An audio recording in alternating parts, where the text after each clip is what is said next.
Question number 9, Joe Goodhew. Point of order, Mr. Speaker. Point of order, Joe Goodhew. Thank you, Mr. Speaker. I seek leave to alter the wording of this question to make it clear that it refers to the earthquake on Saturday, September the 4th. Leave is sought for that course of action. Is there any objection? There is no objection. Joe Goodhew. Thank you, Mr. Speaker. My question is to the Minister of Education. How were Canterbury schools affected by the September 4 earthquake, and what is the current situation for schools in the region? The Honourable Anne Tully. Mr. Speaker, schools in Christchurch City, Waimakariri and Selwyn districts suffered a range of damage from the quake and aftershocks.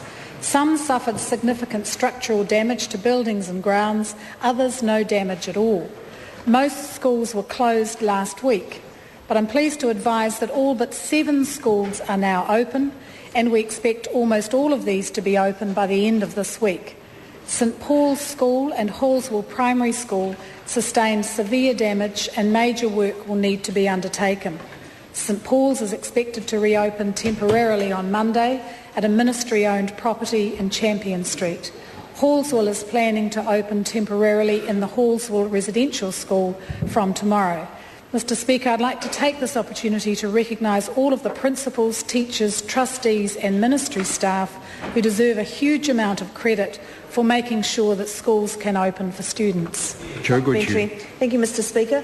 What support is being given to schools and early childhood services following Canterbury's earthquake and the subsequent aftershocks? The Honourable Anne Tully.